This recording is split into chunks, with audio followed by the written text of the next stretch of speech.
Kuya Eds! Oh. Kamusta na? Ngayon na ulit tayo nagkita. Ngayon lang may pasok ikaw dito. Wala pa nga yata Wala akong pasok. Kay Boys and Mission na kami yan. Kaya nga nakikita ko na nga lang sila iyan sa daan Si Starax nga kahapon bigla ako nakita sa daan. Saan? Wala na siya malos pasok yata kay Rob din May pasok siya? May pasok. May duty pa siya. Kaso kahapon nagkasabay kami, nag-mission kami sa kay Boys and Mission kahapon. Sino? Kami ni JJ. Akin JJ? Sino to? May duty ako noon. Ay, alam ko na. Kasi minsan sa Lunes hanggang Biyernes, minsan na sa isang araw, pag may lakad si Kuya na kinabukasan, nadalawang vlog kami sa isang araw. Masama na ako sa'yo. Sige. Chat kita pag wala ako pasok. Sakto yan kasi minsan wala tayo akong mga ganyang araw. Friday, Saturday, pwede yan. Sunday, nag-duty ka? Hindi. Oo. Pahinga ka? Na-vlog ako ng linggo. Tiya? Wala akong pahinga. Sama ako. Sige. Linggo. Ay! Hindi wala ako pwede. Hindi Friday, Saturday pa. Nag-church pala ako. Kaya nga Kaya nga. Saturday. Kamusta kuya ang buhay-buhay? Ito, lagi na ulit kasama sa mission kasi si Ram, mas nagbinig kami ng pagkakas. Gusto niya mag-field work na ulit kami. Kasama na ulit yung mga dating B-boys. Sabi nila saka ng mga coaches. Pero promote kasi ni kuya yung mga coaches doon siyempre para matulungan din. Saka ibang naman, parang gusto niya ng ibang vibe naman Ibang vibe naman. Puro motor nga kayo ngayon Kaya gusto niya, ewan ko ba kung ano. Yung motor mo pala, kamusta na? Di pa rin sa bahay, papahinga. Hindi mo lang nagagamit ngayon? Di pa, baka next month ko papaayos yun. Next month pa? Daming gastos ngayon, ang hirap. Grabe. Ang hirap pati ngayon. Nandiyan, ano pala? Sige. Kamusta mga beneficiaries mo ngayon kuya? Wala masyadong ganap kasi sa bagay mas okay dapat ngayon mag-vlog bakasyon 2 months. Yun medyo magaan pa sa ang pagtulong sa kanila, wala nga siya ng pasok Sa channel mo, wala ka naman problema tungkol sa yung financial pagtulong? Sa akin hindi ko naman masyado paramdam, pero maraming medyo humina ng konti yung mga vlog. Mga vlog. Siyempre apektado pag naging numbers. Inarin. Siyempre depende sa percentage ng ating sahod. Kinukuha natin para pantulong. Saka yung mga sponsor medyo nitong nakarambuan talaga. Medyo naglaylo sila. Naglaylo? Kaya medyo talaga kakaraniwan bud sa natin sa palipad din tayo nakuha ng pantulong. May mga pa na palipad pa? Oo, mayroon pa naman. Salamat. Marami yung madalas ko nakakita sila sila Rafael, sila marami po sila, di ko na mabilang lang. Kaya thank you so much sa mga nagtitiwala pa din. At yan, tuloy-tuloy naman ang ating paglingap. So, salamat po sa inyo. Sa atin po itong channel, hindi lang po sa akin. Kaya patuloy nyo lang pong pag-suporta sa natin para mas marami pa tayong mabagong buhay na mga taga-Camnorte nyo. Marami ko ba pinapaaral ngayon? Marami? Actually, 4 yun.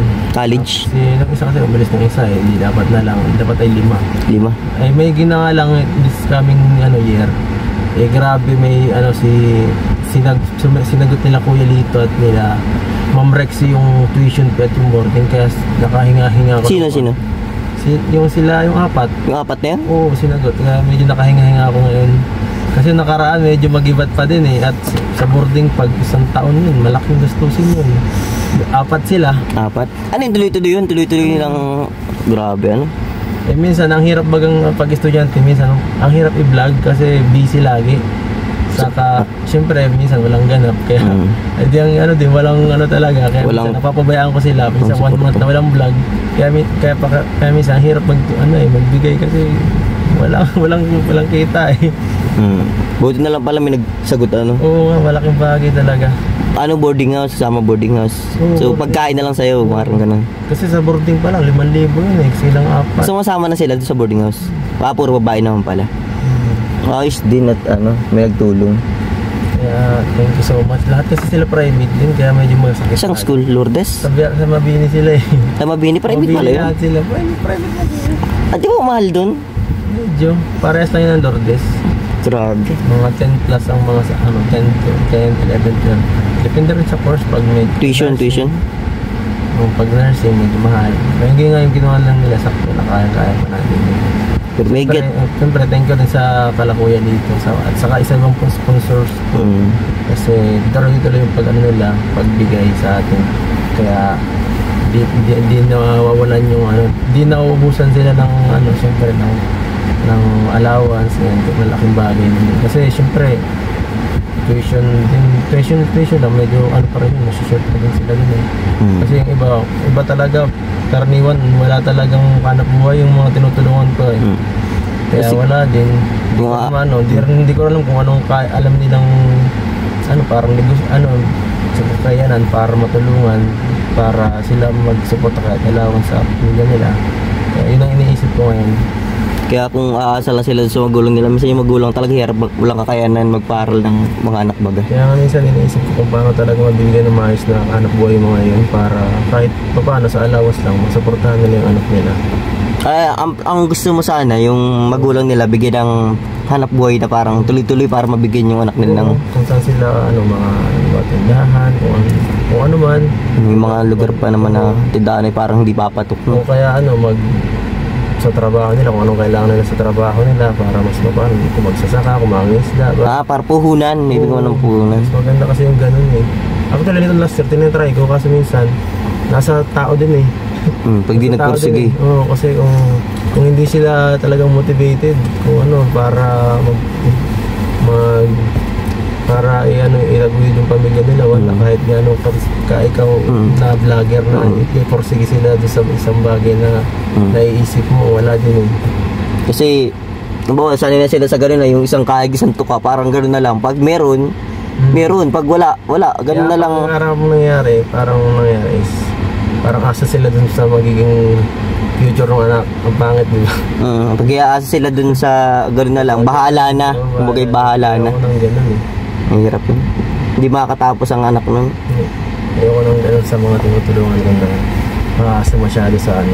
Kasi paano kung mawala tayo, back to zero sila. Kaya diba? Mas maganda kung may bigay tayo na maaalala tayo hanggang medyo kahit tumagal man lang. Anong year na ba kuya nung pinaparal mo ngayon? Yung pinakamataas na year na? Matter year na. So meron mo na lang silang 2 taon na, no? Yung tatlo, second year, yung isa, third year na. This coming year. Kaya maganda dahil malapit-lapit na rin. Kaya nga maganda yan yung Pag nag-board yan, ramdam ko na yan. Maganda yung next year pa. Maganda ko yan yung pag may patapos ka na, tapos ang ganda yung isipin na may makita mo na may trabaho na yung tinulungan mo na kung naging nurse na siya. Gusto ka-inspire doon na. Gusto ko nga parang dito is kumuha ako magpagawa ako ng ng apartment ko, kasi parang trip ko ay kahit man mawala ang vlogging, may pundar na pang ganyan, para kung sakali may kahit simple bagay may maitulong ako, may makita ko mga deserving ba. Kahit renta ay papaano ko sa inyo, papahirap or konti lang yung bayad para at least hindi sila marugado, di ba? Kasi isa yun sa pinakamahirap bukod dun sa pag-tuition, ramdam ko yung mga hirap nila, lalo nang tumutulong ako. Nakikita ko na kahit may pag-tuition, yung perang nahahanap mo para kumuha ng pang renta. Kasi yung iba hindi talaga taga-Dahit malalayong lugar. Taga Bagong Silang, taga Panganiban, taga Paracale, taga Labo. Nauwi pa sila? Oo, minsan yung ganun. Kasi ganito pala kahirap talaga maghanap dito. Kasi dito, karaniwan, ang mamahal 5,000. Oo, kawawa talaga. 10,000. Makaganon lang ba? So ang target mo kung sakali, matayo ka ng boarding house? Yun ang target ko na. Para tuluyan or... Parang boarding na pang charity ba na? At mababang upa. Oo, mababang upa. Yung pang affordable sa dapat. Para sa mga estudyante. 1,000 lang, di ba? Para sa mga estudyante lang. Oo, yun maganda. Lapit yun na, no? Yung sa mga deserving lang. Oo, pero pag talaga, deserving, wala, libre na. Galing. Yun ang ko dito, target ko, yun ang goal ko. So wala, may lupa ka na? Sa lipunan, wala pa. Wala pa rin. Dapat nasa ka lang, yung malapit sa school, mahal na yun. Kaya nga Ay sayang, dati sana dun. Sa may malapit sa SM, mayroon lupa yung mga bayaw ko dun dati.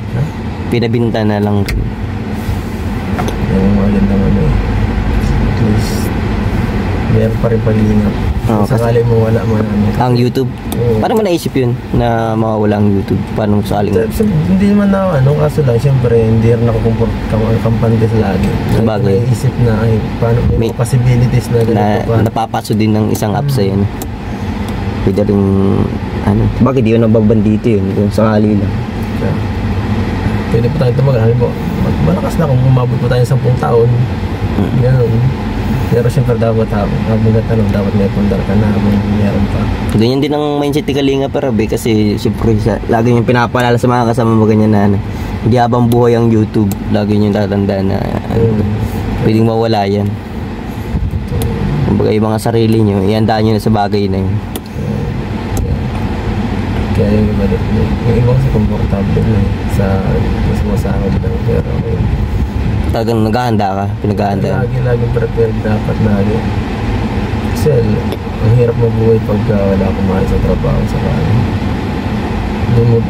Pag talaga, pag naghahanap ka ng trabaho, sobrang hirap talaga dito sa lugar ka.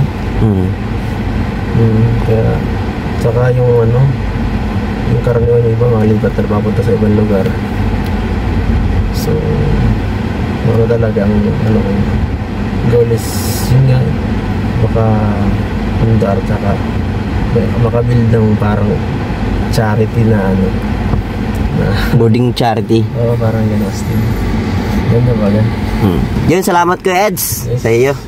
Pag na lang, pag wala akong pasok, kunwari ay sa isang araw ay nag-double vlog kami, kinabukas wala kaming pasok, kukontakin agad kita.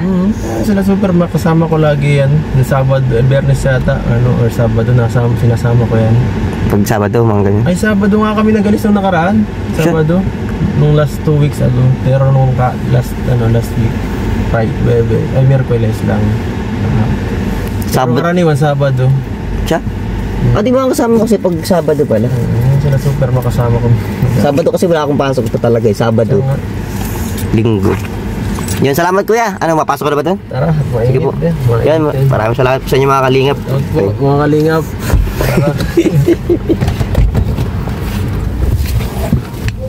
Yan, mission po sila ngayon. So, ngayong araw is Sabado. Ay, hindi pala Sabado ngayon, no?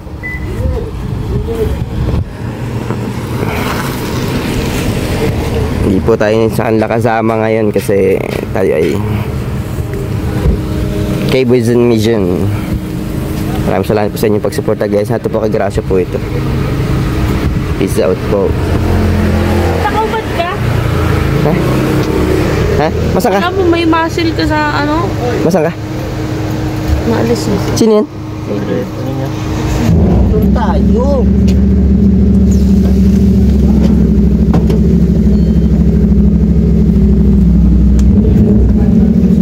Kuya Vincent, miss kong siomay mo.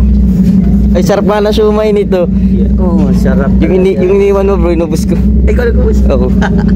Sabi, madagang na Alin? Madagang na ubos. Ako nga lang nagkain nun.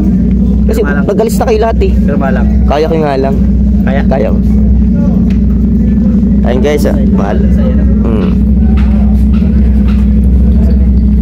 Maalis na. Sama sa amin?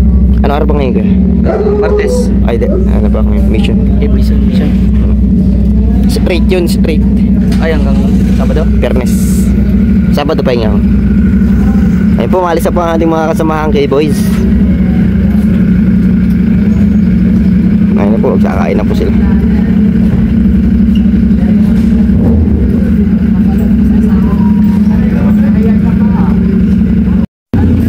Kapon, ba't tinahama ko?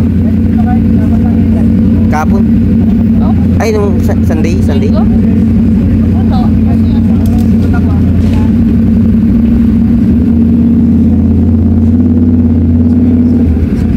Ayun guys, kainitan. Ito po si Kalinga Prab.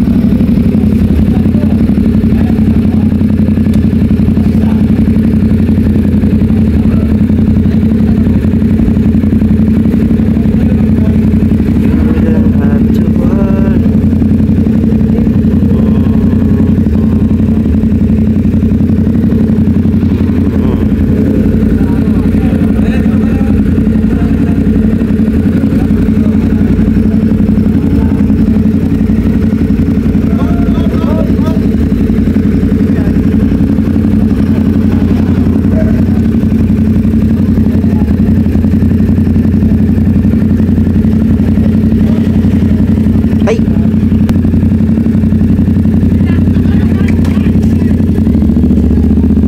Ay guys.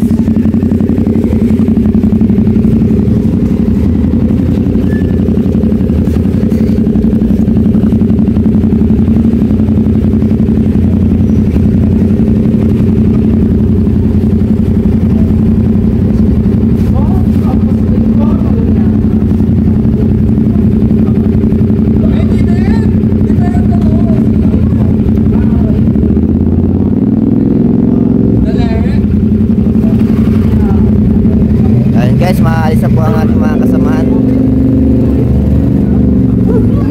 Bye-bye! Ay, bye-bye! Oy! Oy! Oy! Oy! Yan guys, na po ang ating mga kasamahan. Nag-alis na po sila. God bless po, ingat po.